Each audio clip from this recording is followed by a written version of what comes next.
A continuación, en la última conferencia de este módulo, nos vamos a referir a diferentes escenarios de la tuberculosis en pacientes inmunocomprometidos e inmunodeprimidos, a cargo de Federico Nicolás Felder, que es Fellow de Radiología Torácica del Hospital de Clínicas José de San Martín de la Universidad de Buenos Aires. Doctor. Bueno, hola, ¿cómo están? Primero y principal quiero agradecerle a Jimé, porque como verán, ayer me operaron y Jimé se ofreció a dar esta clase como una muy buena compañera, pero después del temario eterno, pobre, quería quedar ella, lo que le faltaba era dar tuberculosis. Así que bueno, me tocó tuberculosis, diferentes escenarios, volvemos a encontrar tuberculosis. A ver, pasemos a la siguiente diapositiva. Esta fue mi cara cuando me llamaron para dar esta charla. La verdad es que a mí me pasa algo con la tuberculosis. Yo siento un poco que hablemos de cosas argentinas, ¿no? Sabemos que está el asado con su derivación del choripán, sabemos que está el fernet, ¿no? Que se toma la botella cortada de gaseosa, y está la tuberculosis. Todos sabemos algo de tuberculosis, pero nadie sabe nada de tuberculosis. Y los médicos, está en Argentina, que nos dividimos en una grieta, los que la sobreestimamos y los que la subestimamos. Yo siempre estuve del lado de los que la subestimaban a la tuberculosis. Cuando empecé el Fellow de Radiología Torácica, me pasaba que está el doctor Noguera acá, que me pasaba que a mí en los ateneos de clínicas decir tuberculosis me parecía como trillado. Yo quería decir otro diagnóstico, quería decir sarcoidosis, quería decir que lo que estaba viendo eran ganglios de una metástasis rara, quería decir Beckner, pero nunca quería decir tuberculosis. Y los médicos del hospital me enseñaron que siempre tenía que decir tuberculosis. Así que, ¿cómo plantearme esta clase? Fue el primer problema. Entonces pasamos a la próxima. Y dije, bueno, empecemos por los objetivos. Y ya sé, los están leyendo, dicen, qué aburrida que va a ser esta clase. Coincido con ustedes porque es lo de siempre. Revisar los hallazgos radiográficos y tomográficos de la tuberculosis, distinguir los diferentes estadios en primaria, posprimaria y miliar, reconocer las complicaciones y la importancia de la tuberculosis como un problema de salud pública. Me aburro, yo también. Pasemos. Esto el Robbins nos lo decía seguramente. Bueno, entonces empecemos a ver este tema de la salud pública, empecemos a revisar un poco la estadística de la tuberculosis y por qué nos importa hoy hablar de tuberculosis. Esto es la Organización Mundial de la Salud, pasemos a la próxima. Vemos todo un mapa en verde que nos dice cómo la tuberculosis se distribuye en todo el mundo, y se distribuye en todo el mundo. Si es un problema global la tuberculosis, claramente este mapa depende de la población, ¿no? De las características socioeconómicas que tiene la población y también de la densidad demográfica que tiene. Pero lo que sí podemos ver es que la tuberculosis en realidad en los últimos años estuvo disminuyendo, pero todavía hoy sigue siendo un problema de salud pública importante, con una causa de mortalidad que aún sigue existiendo. Pasamos a la próxima y vemos este mapa en esta población que nos importa un montón, que son los pacientes HIV.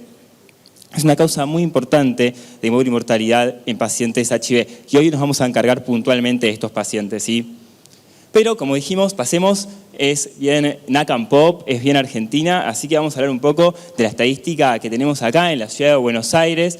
Fíjense que el 18% de los casos notificados se dan en personas menores de 20 años. ¿Sí? El 86%, no voy a leer todo, solo voy a leer lo que me parece importante, el 86% de los nuevos diagnósticos es de localización pulmonar y por eso a los radiólogos torácicos nos encanta hablar de tuberculosis. Y fíjense que entre los 35 y 49 años, un tercio de las muertes por tuberculosis estuvo asociada con el virus del HIV, por eso vamos a hablar de ella. Y miren como en el 2017 ¿sí? Hubo 706 causas de muerte por tuberculosis, las cuales fueron menores que en el 2016, pero sigue siendo una causa de muerte. Pasemos a la próxima. Entonces, esto es en solidaridad con los que están perdidos en una clase, como estoy siempre yo. Es hablar un poco de la patogenia, todos la conocemos, pero sabemos que es una infección que se da por el complejo de Mycobacterium tuberculosis. Puntualmente vamos a hablar de Mycobacterium tuberculosis, no de otras micobacterias.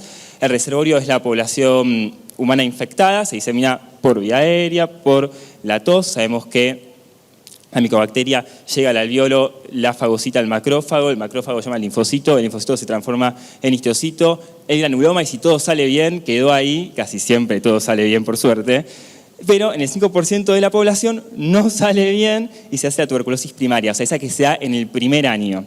Y después tenemos los que se dan posterior al primer año, a la reactivación, que es la posprimaria. ¿Sí? Esto todos lo saben, el Robbins nos lo explicó muchas veces y lo estudiamos 1000 veces en la carrera. Sigamos nomás.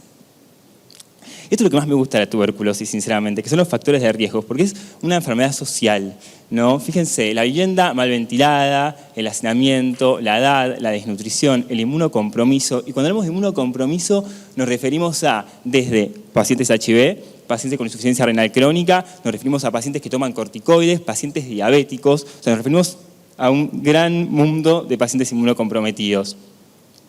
Sigamos.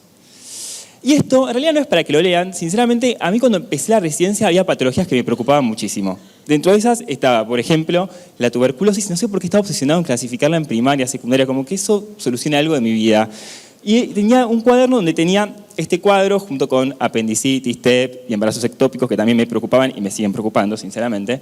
Pero tenía este cuadro, ese cuadro que supongo que tenemos todos, ¿no? Este que decía que la tuberculosis primaria se daba particularmente en niños, sabíamos que la posprimaria se daba en los adultos, que las adenopatías eran frecuentes de la primaria, pero que la secundaria verlas no era lo más normal, que cuando afectaba el parénquima la primaria daba consolidaciones, principalmente en el lóbulo inferior, y que la posprimaria nos daba ya las cavitaciones, los nodulitos centrilobulillares, el árbol en brote, todas esas cosas que nos gusta ver. Y el derrame pleural se daba en la primaria y era raro verlo en la tuberculosis postprimaria. Y a la miliar la tenía aparte, como una entidad rara, no rara en realidad, como entidad grave, sin mucha relación con el resto.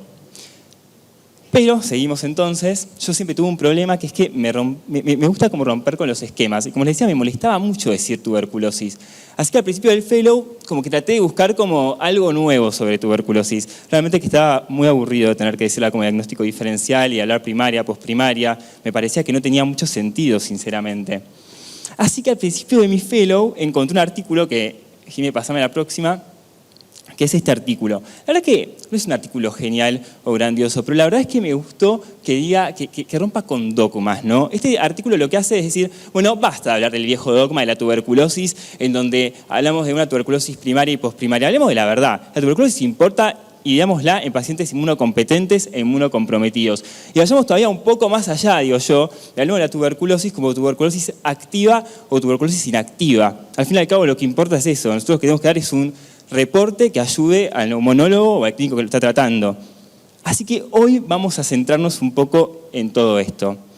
Pasemos. Entonces, recalculando esta clase, volvemos a empezar y empezamos de cero. No se decepcionen, tenemos nuevos objetivos un poco más divertidos. Son solo 2, pero son bastante pretenciosos, que es definir la tuberculosis en activa, latente y primaria. Ya sé lo que están diciendo, que me están afectando los opiáceos que estoy tomando para el dolor. La latente sé que radiológicamente no la vamos a poder ver. Definimos obviamente la tuberculosis latente como esa que no tiene manifestaciones clínicas ni radiológicas, ¿sí? Pero tiene manifestaciones a nivel de laboratorio, así que esta realidad no nos importa. Nosotros la vamos a clasificar en activa y tuberculosis previa. Y esto que me parece muy importante, que es reconocer los diferentes patrones relacionándolos con su estatus inmunológico. No es que podemos hacer, mirar al paciente con la mano y decir, y tenés 200 CD4. No lo podemos hacer realmente, pero nos podemos acercar un poquitito, ¿sí? Pasamos nomás. Entonces, yo ese viejo cuadro que tenía en mi cuaderno, ya mi cuaderno de fellow está un poco evolucionado, le falta crecer bastante, pero lo saqué, lo cambié y puse estas nuevas, este nuevo cuadro, este nuevo mapa, ¿no? Cuando pienso en un paciente con tuberculosis, digo, ¿mi paciente es inmunocompetente o inmunocomprometido? Es la primera pregunta que me hago. Después digo, ¿tiene tuberculosis activa o tuberculosis previa? Y los hallazgos que veo, ¿podrían ser los de una tuberculosis potencialmente tratable? Estas son las preguntas que me hago y son las que trato de resolver en mis informes y que vamos a tratar de resolver todos juntos hoy. Pasemos nomás. Entonces, vamos a buscar estos hallazgos. Necesito que me ayuden justamente a buscarlos. Vamos a ver la tuberculosis activa, cavitaciones, consolidaciones, nódulos centrilobulillares, ganglios linfáticos, derrame pleural. Y vamos a hablar de las tuberculosis previas o las tuberculosis inactivas, donde vamos a charlar un poco de los cambios fibronodulares, la fibrosis peribronquial, las opacidades nodulares bien definidas, las bronquiectasias, las disminuciones de los volúmenes pulmonares, particularmente a nivel apical, y los granulomas o ganglios linfáticos calcificados. Pasemos nomás. Entonces, es así que yo les voy a presentar algunos de los pacientes que tuve durante mi fellow y vamos viendo a ver qué nos parecen. Todos estos son casos verídicos, Arranquemos nomás. Bueno, esta paciente de 51 años consultó por tos fiebre y dolor pleurítico, ¿no? Fíjense, tenemos la tomografía computada, lo que podemos ver en el ápice pulmonar derecho es una imagen consolidativa, bien homogénea, asociada a broncograma aéreo. Esta imagen no tiene ninguna cavitación, es homogénea, pero cuando seguimos bajando los diferentes cortes, empezamos a ver opacidades centrolobulillares, ¿no? Esas opacidades que en algunas regiones forman árbol en brote y más abajo, en los cortes de más abajo, vemos que algunas de ellas son más grandes, lo que llamamos opacidades acinares. La opacidad acinar es simplemente un nodulito un poco más grande que mide de 5 a 7 milímetros, pero es muy característico de la tuberculosis, ¿sí? Entonces, esto de lo que nos está hablando es principalmente de una diseminación endobronquial, que también tiene compromisos justamente del espacio aéreo, porque tenemos consolidaciones con broncograma aéreo, ¿sí? Entonces, lo que tenemos que ver, y lo que tenemos que informar de este paciente, es que tiene una patología que es infecciosa, que probablemente sea la tuberculosis, que lo es de hecho, y que es activa. Pasemos nomás, la clasificamos entonces como activa y seguimos adelante. Bueno, varón de 52 años de edad, cartonero. Vive en casilla con su esposa y 3 hijos, consulta por fiebre vespertina y tos. La fiebre vespertina, súper típico de la tuberculosis. A los radiólogos torácicos, yo todavía no me considero uno de ellos, me falta bastante, pero nos encanta hablar sobre los antecedentes del paciente. Esto que tiene el tórax, que todos los patrones son muy parecidos, necesitamos más datos y cada vez más datos, ¿no?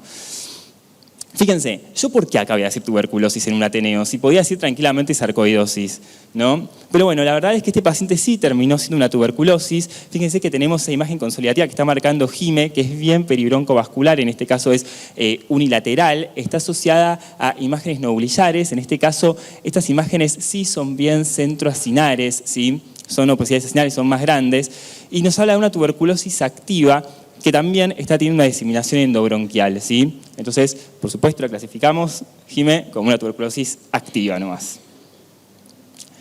Bueno, ¿quién zafa? O sea, creo que todos vemos habitualmente este tipo de pacientes, ¿no? Mujer de 42 años que consulta simplemente por disnea. Esta paciente, lo que vemos es la ventana de mediastino y vemos imágenes nodulares calcificadas, ¿no? Lo que estamos viendo son los típicos granulomas. Esta paciente tuvo suerte, su sistema inmune le fue a favor e hizo granuloma. Háganme acordar que después de esto les hago un comentario, ¿sí? Pero bueno, simplemente esto sí lo tenemos que informar, lo informamos como granulomas, muchos no lo informamos, no pasa nada. Es una tuberculosis previa, una tuberculosis inactiva en este caso.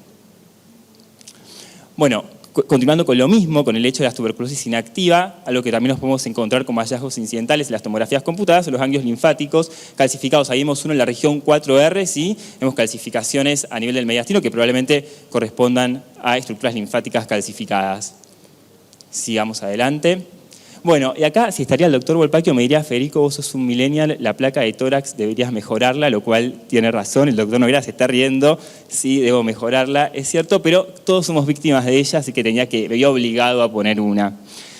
Bueno, mujer de 63 años, antecedente de neumonía, hace un año aproximadamente, consulta por tos de más de 3 semanas de evolución, agregó hemóptisis en la última semana y fiebre.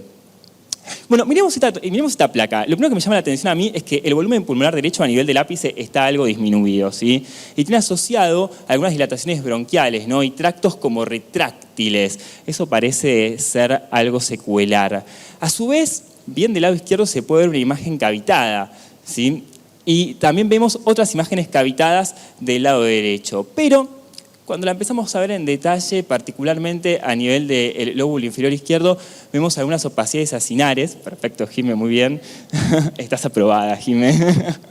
Vemos algunas opacidades acinares, lo cual nos hablan de una tuberculosis justamente activa. Vemos hallazgos típicos de la tuberculosis, vemos cavidades, vemos opacidades retráctiles, vemos opacidades acinares. Esto es tuberculosis en nuestro contexto, en nuestro país, hasta que se demuestre lo contrario, ¿sí? Entonces, lo clasificamos como una tuberculosis previa, por lo que antes dijimos, ¿sí? Por las opacidades retráctiles y todo eso, y también como hallazgos de tuberculosis activa. Seguimos adelante. Bueno, es acá donde vamos a parar un poco, ¿no? Mujer de 44 años, antecedente de neumonía, consulta por tos de 15 días de evolución. Y acá cuando se mire la imagen de los médicos del hospital dicen, no, Federico, no hay nada que destruya más el parénquima pulmonar que la tuberculosis, lo cual después de mucho tiempo me di cuenta que sí, que es verdad, nada lo destruye más que la tuberculosis. Lo que estamos viendo ahí es en el ápice pulmonar derecho una disminución del volumen pulmonar, ¿sí? Con dilataciones bronquiales e imágenes cavitadas. Fíjense que esa cavidad tiene paredes que en ciertas regiones son finas, ¿sí? Y tiene una consolidación. Esa consolidación es bien de tipo crónica. Entonces, esto nos habla de que una tuberculosis probablemente sí pasó por ahí. El punto sería, ¿esto deberíamos informarlo? ¿Cuánta ola le deberíamos dar a esto? La verdad es que sí, esto deberíamos informarlo, porque acuérdense que muchos neumonólogos, cuando los pacientes tienen una clínica de tuberculosis con hallazgos negativos, ¿sí? En el laboratorio, con los cambios firocicatrizales de una tuberculosis previa ya los tratan con un solo fármaco, ¿sí? Así que esto es importante informarlo. De hecho, no solo que es importante informarlo, sino que si tenemos previas, lo cual no es lo más común del mundo, es importante ver si estos cambios durante los 6 meses han cambiado o no. ¿Por qué? Porque los cambios en las tuberculosis inactivas o las tuberculosis viejas, cuando hablamos, por ejemplo, de calcificaciones, sabemos que no tienen chances de reactivarse, pero los cambios firocicatrizales sí tienen más chances de reactivarse y por eso es importante informarlas. Si tenemos previas, también es importante comparar cómo se encuentran esos cambios, ¿sí? Entonces, la clasificamos como una tuberculosis previa inactiva. Paciente de sexo masculino de 56 años que vive en asentamiento del Bajo Flores. Este paciente era vendedor del tren. No refiere internaciones previas y tenía fiebre de 5 días de evolución. Bueno, este paciente, acá es cuando uno dice la tuberculosis es realmente camaleónica y esto es la tuberculosis, nunca la digo y siempre es tuberculosis. ¿Qué pasaba? Este paciente tenía a nivel del ápice pulmonar derecho tenía imágenes cavitadas, fíjense, de paredes finas. Recuerden que la tuberculosis, después vamos a ver algunas de estas imágenes, pero la tuberculosis tiene cavidades de paredes gruesas que nacen bien desde el centro, porque nacen bien desde el acino, ¿sí? Cuando vemos cavidades de paredes finas, son tuberculosis tratadas o tuberculosis viejas, ¿sí? En este caso también está asociada a bronquiectasias, ahí la está marcando Jiménez muy bien. Y lo que tiene este paciente es, bueno, en el lóbulo medio se pueden ver algunas opacidades chiquititas centrolobulillares, ¿sí? Pero tiene imágenes consolidativas, periféricas, que en cierta manera algunas de estas tienen una forma triangular de base pleural. Yo estaba muy tentado de decir que estos claramente eran infartos, de hecho probablemente me desnudo ante ustedes y voy a decirle todos mis errores del fellow, probablemente lo habré dicho, y terminó siendo una tuberculosis activa. Acá es cuando se demuestra que tiene signos de tuberculosis previa y también tiene signos de tuberculosis activa. El hecho es que nos estamos dando cuenta que siempre hay que pensar en tuberculosis. ¿Y por qué siempre hay que pensar en tuberculosis? Claro, porque este paciente, si bien podríamos pensar en diagnósticos alternativos, arriba ya tenía signos de tuberculosis previa y eso todavía nos reafirma más el hecho de pensar en tuberculosis y que se puede manifestar de cualquier forma. Y vamos a empezar a hablar un poco de la tuberculosis en pacientes inmunocomprometidos. Ahora sí, la tuberculosis puede dar cualquier tipo de patrón. Esa es cuando me empiezo a decepcionar y a desinflar. Vamos a ver.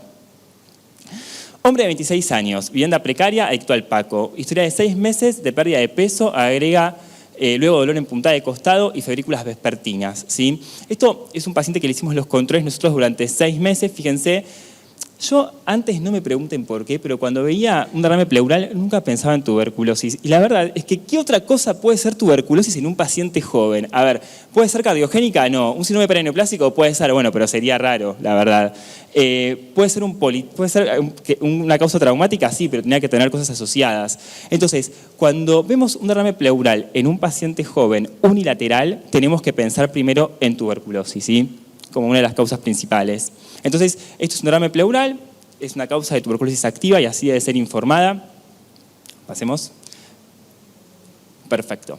Fíjense, también la tuberculosis a nivel de la pleura, lo que puede dar son pleuritis para engrosamientos pleurales, ¿sí? Fíjense que en este caso tenemos engrosamientos pleurales, gracias a Dios la tomografía con contraste endovenoso, tenemos también hipertrofia de la grasa subpleural. Lo que tenemos es el signo de la pleura partida, ¿no? La tuberculosis muchas veces puede dar también empiemas y también se pueden complicar algunas veces con fístulas que generan niveles de líquido y aire, como dentro de las muchas complicaciones que puede dar la tuberculosis, ¿sí? Esto también es clasificado como una tuberculosis activa.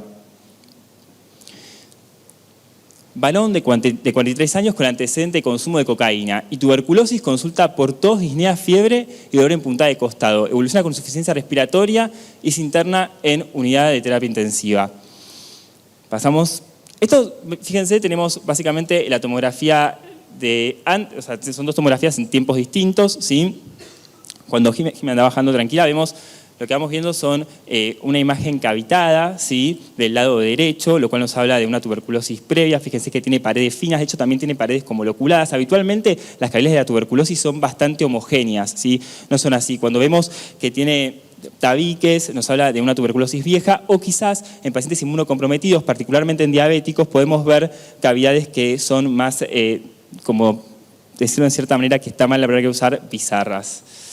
Pero a la vez seguimos bajando en el parénquima pulmonar, empezamos a ver en la previa, ¿sí?, en las dos en realidad vemos que tiene dilataciones bronquiales, bien secuelares, y si bajamos vemos que tiene también engrosamiento de las paredes bronquiales con algunos nodulitos en la previa centrolobulillares, y que en la última agregó consolidación, ¿sí? Entonces este paciente terminó teniendo una tuberculosis, ¿sí?, previa, por los antecedentes que antes dijimos, y esa consolidación también correspondió a una tuberculosis. La verdad, sinceramente, yo cuando hice el informe de este paciente, lo diagnostiqué como una neumonía bacteriana normal, paciente internado, terapia intensiva. Bueno, otra vez camaleónica, terminó siendo tuberculosis, ¿sí?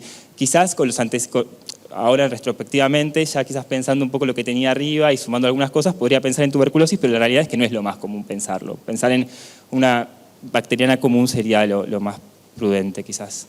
Entonces tenía también signos de tuberculosis activa. Bien. Mujer de 81 años de edad, tabaquista, 50 pack years, EPOC Goldé. El EPOC Goldé se refiere a que es un EPOC severo, ¿sí?, colocación de marcapasos, en tratamiento con esteroides sistémicos, bueno, en altas dosis está mal escrito, disculpen, escribir con una mano no es tan fácil, en altas dosis por COP, consulta por neumonía y disnea, tos y fiebre. En la placa de tórax de frente lo que vemos son imágenes consolidativas, ¿sí?, bivasales. Gracias a Dios, cuando yo veo esto digo, por Dios que tengo una tomografía computada porque yo necesito algo más. Gracias a Dios pasamos y tenía la tomografía computada.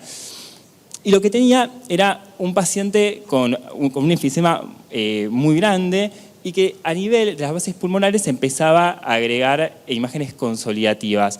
Este paciente, la verdad es que el médico me decía, bueno, Federico, ¿qué tiene? Yo la verdad es que no sabía, lo estaban tratando por una COP, lo cual estaba dando corticoides, lo estaban incendiando cada vez un poquito más. Son esos pacientes que eran como el domingo.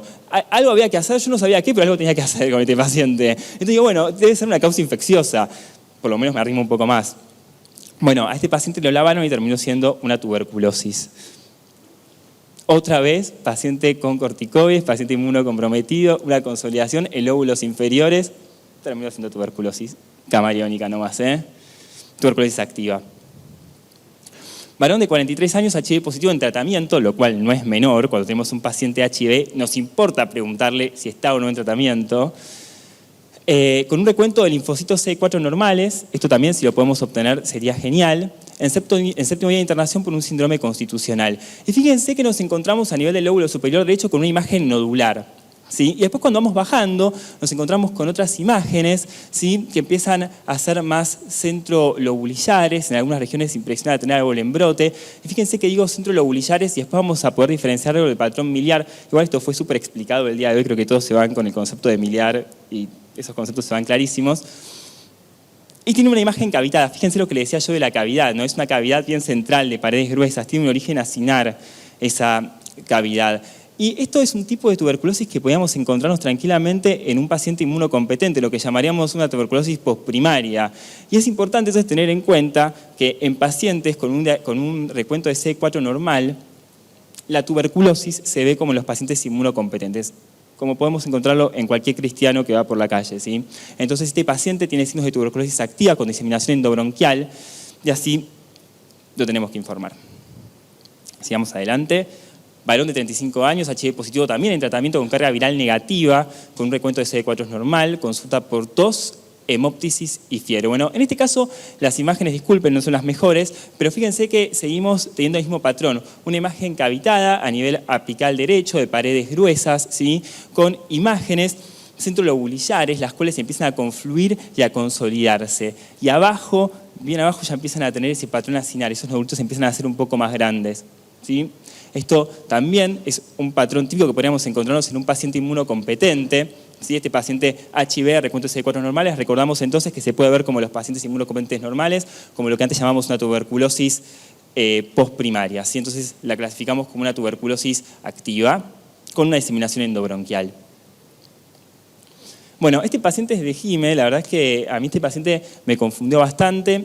Paciente de 37 años de edad, HIV-Sida, con fiebre y pérdida de peso. La verdad es que cuando Jime me lo pasó, yo dije, bueno, acá a nivel de los lóbulos inferiores, la verdad es que tiene un patrón miliar, ¿no? Y es así, porque tiene muchos nodulitos, fíjense, muy chiquititos, los cuales tienen una distribución anárquica. Lo que tiene el patrón miliar distinto a otros patrones es que no respeta estructuras anatómicas. Entonces lo vamos a ver pegadito a los vasos y va a parecer que el intersticio...